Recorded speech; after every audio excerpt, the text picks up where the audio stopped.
Audio Jungle.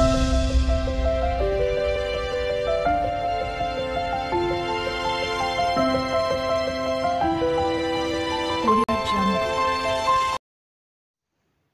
Hello guys, my name is Shubhankar and you are watching Crazy Pong Shubhankar channel. সবাইকে happy new year জানাই। আজ আমি দুর্গাপুজো প্যান্ডেলের একটি video তোমাদের সামনে তুলে ধরছি। এবং এটি পলতার নেতাজি সংঘ ক্লাবের সেই এবছর 2024 যে পুজোটা হয়েছিল তারই video. And I hope you guys you will enjoy this video. এবছর এই নেতাজি সংঘ ক্লাবের পুজোর থিম ছিল স্বামী নারায়ণা মন্দির, এবং স্বামী নারায়ণা মন্দিরের অনুকরণেই এই মন্দিরটি তৈরি করা হয়েছিল। এর আগেও এই ক্লাব, ওই নেতাজি সংঘ ক্লাব বহুবার আমাদের হাই বাজেটের পুজো উপহার দিয়েছে, প্যান্ডেল উপহার দিয়েছে। যেমন তার মধ্যে তাজমহল, বার্লিন স্টেডিয়াম, জোড়াসাঁকোর ঠাকুরবাড়ি উল্লেখযোগ্য, আরও প্রচুর এরকম প্যান্ডেল রয়েছে। এবং এই পলতার নেতাজি সংঘ ক্লাব ছাড়াও পলতাতে আরও কয়েকটা ভালো পুজো হয়ে থাকে বড় বড়, যে তার মধ্যে এলপির পুজো রয়েছে, 5 নম্বর স্কিমের পুজো রয়েছে, তুফান সংঘ ক্লাবের পুজো এবং সেবাগ্রামেরও পুজো রয়েছে এর মধ্যে।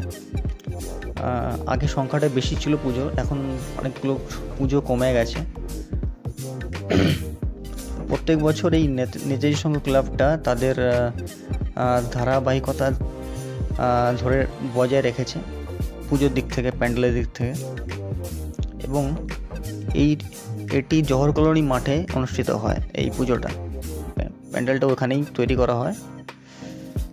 প্রত্যেক বছর এখানে যখন পুজো হয় তখন প্রচুর মানুষের ভিড় এখানে হয়, এখানে প্রচুর মানুষ দেখতে আসে পার্শ্ববর্তী এরিয়া থেকে,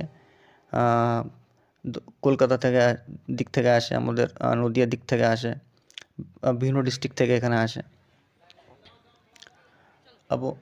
আর এই ক্লাবের বিশেষত্ব হচ্ছে এই ক্লাবটা পরিবেশটা, ক্লাবের যে এরিয়াটা সেটা খুব কাছেই স্টেশনের, পলতা স্টেশনের 4 নম্বরে নেমে হেঁটে 1 মিনিটও লাগে না এখানে পৌঁছাতে। আর পলতা জায়গাটা অনেকে চেনো না, যদি এখানে আসতে চাও পুজো দেখার জন্যে তাহলে আমি বলবো ডাউনে শিয়ালদা ট্রেন ধরবে, কৃষ্ণনগর লোকাল হতে পারে, শান্তিপুর হতে পারে, নৈহাটি, রানাঘাট লোকাল হতে পারে, কেদে হতে পারে। যদি কেউ ওদিক থেকে আসতে চাও ডাউনের দিকে তাহলে এই ট্রেনগুলো ধরবে। আর যদি ডাউন থেকে আপে কলকাতা শিয়ালদা থেকে এদিকে আসতে চাও পলতা দিকে তাহলে এই লোকালগুলো তো রয়েছেই যেগুলো বললাম। তাছাড়াও তোমরা ব্যারাকপুর লোকাল ধরেও ব্যারাকপুর নেমে ওখান থেকে অটো করেও আসতে পারো পলতাতে। আর পলতা স্টেশনটা ব্যারাকপুরের পরের স্টেশন। আর যদি ডাউনের দিক থেকে বলি তাহলে ইছাপুর স্টেশনের পরের স্টেশন পলতা, তারপরে ব্যারাকপুর। তোমাদের বোঝার জন্যই বললাম, যেহেতু পলতা নামটা অনেকেই চেনো না, নামটার সাথে পরিচিত নয় অনেকে, ব্যারাকপুরকে অনেকে চেনো, তাই ব্যারাকপুর যারা চিনবে, ব্যারাকপুরে যারা আসতে পারবে তারা অনায়াসেই পলতাতে আসতে পারবে। এখানে যে মন্দিরটা তৈরি করা হয়েছে সেটা মধ্যে তো বেশ সুন্দরই, তোমরা দেখতেই পাচ্ছ ভিডিওতে। এখানে প্রত্যেক বছর সিকিউরিটিও রাখা হয় এখানে, এনসিসি যারা কাজ করে বা ওদেরই রাখা হয় ম্যাক্সিমাম সময়। কোনো জায়গায় জন্য সুঝানো না হয় পুজোর সময় কোনো প্রবলেম নেই, তোমরা ফ্যামিলি নিয়ে আসতে পারবে এখানে। আর যারা বাচ্চা যাদের রয়েছে, যাদের একটু